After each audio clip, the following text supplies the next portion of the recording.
Kui aga etnost kõigis tema võimalustes üldse rääkida, siis kõige suurema rõõmuga lippan ma teiega PO-kontsepti. Muide, nii Vepsalainen kui PO-kontsept asuvad samades ruumides ja täna tahaksin erilisena välja tuua nende vaipu, mis on lihtsalt parimad. Täpselt sellised, nagu ma tükk aega igatsenud olen ja lisaks on ka erakordselt tšikid aksessuaarid just värskelt PO-kontsepti saabunud. Stockholmi mööblimessil vestlesime Jan Rundgreniga, kes tõi just välja aasta 2013 puhul selle, et taaskord on väga suur trend etno. Mida sina sellest, Piret, arvad? Etno on väga tore, kui seda võtta parajal määral ja mitte üle pingutada. Ka PO-kontseptil on 2013 aksessuaarides ja pisidetailides on just ka seda etnohõngu hästi palju, et on puitu, on sellist toredaid mustreid, geomeetriline muster on nagu hästi teema sel aastal, et sellised toredad murtud toonid. Vaipade puhul näeb ka seda sama suunda PO-kontseptis. On just sellised aasiapärased, ütleme Pärsia-vaiba stiili vaibad, mida on kulutatud.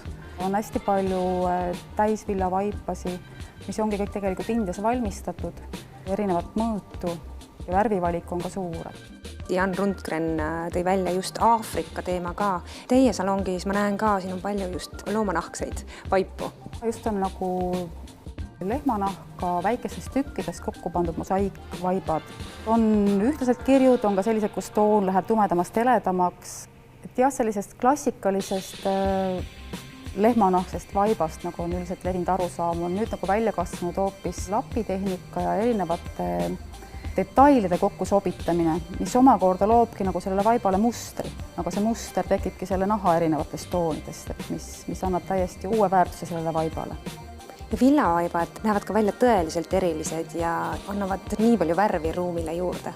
Jah, ja samas soojust, et on just sellised jämedakoelised kootud vaibad, kus on palju naturaalset tooni, samas ka just sellised mõnusad natukene vanaema vaiba mustriga vaibad, et nad on soojad ja tõesti mugavad kasutada.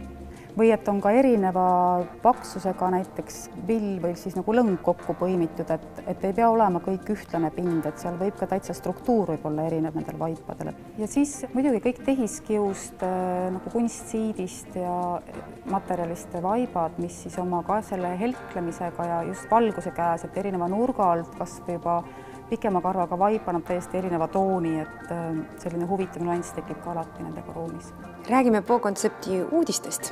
Mida on oodata, mida põnevat on tulemas müüki sellel aastal? Põneva koostööna autotootja ja mööblitootja vahel on Smart-kollektsioon seekord PO-kontseptil, mis ongi siis Smart-autoga koostöö.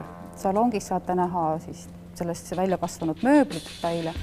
Aksessuaaride koha peal on loomulikult kollektsionääridele juba täiesti tuttavad kruusid, mis siis igal aastal tulevad uue kujundusega. Kui eelmine aasta olid nad ka Rim Rashidi poolt disainitud, siis sel aastal on nad kõik jällegi saanud ideid just sellest Smart-kampaaniast.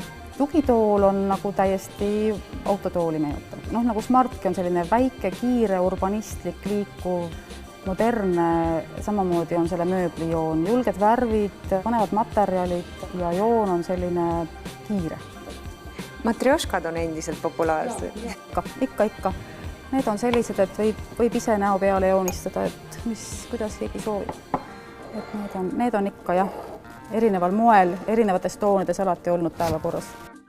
Aksessuaarid on ka alati hea kingitus. Ei ole väga pealetükkiv. Alati saab inimene, kui talle tõsiselt meeldib see asi tulla ja näiteks lisada sellesse kollektsiooni veel mõne väikse vidine või asja, et siin on neid kombineerimisvõimalusi ka hästi palju.